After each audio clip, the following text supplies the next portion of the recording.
बादशाह की आदत थी कि वो भेष बदल कर अवाम की खबरगिरी करता था।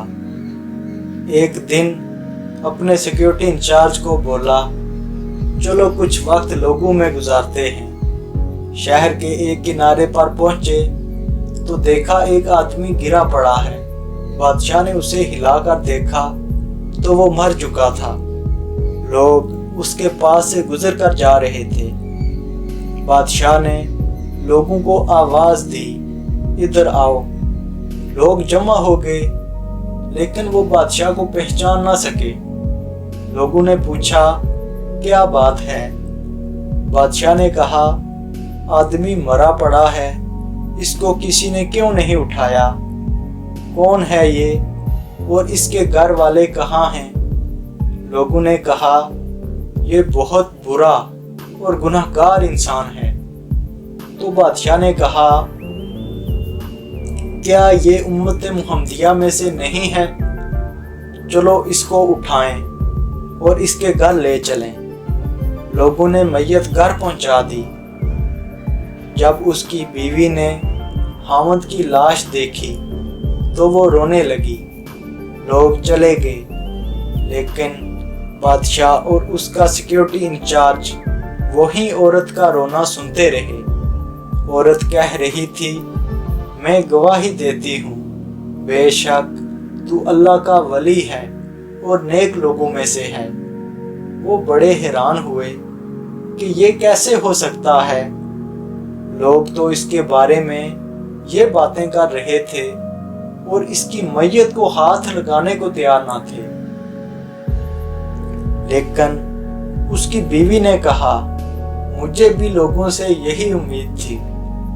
असल हकीकत ये है कि मेरा हामद हर रोज शराब खाने जाता, जितनी हो सके शराब के पैसे देता और घर लाकर गड़े में बहा देता और कहता कि चलो कुछ तो गुनाहों का बोझ मुसलमानों से हल्का हुआ।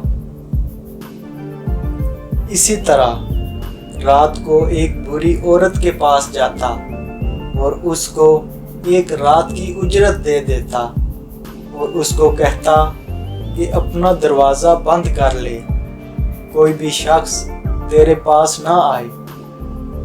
घर आकर कहता, अल्हम्दुलिल्लाह, आज उस औरत का और नौजवान मुसलमानों के गुनाहों का मैंने कुछ बोझ हल्का कर दिया है।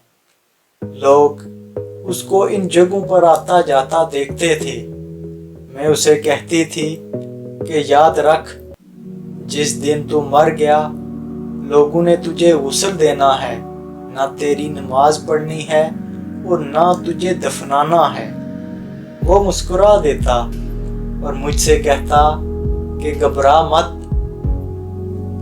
तू देखेगी कि मेरा जनाजा वक्त का बादशाह उलमाए ओलिया पढ़ाएंगे।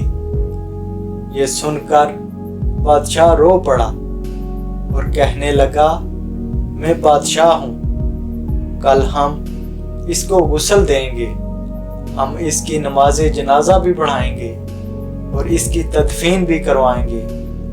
चुनाचा उसका जनाजा बादशाह, उलमाए ओलिया और कसीर अवाम ने पढ़ा।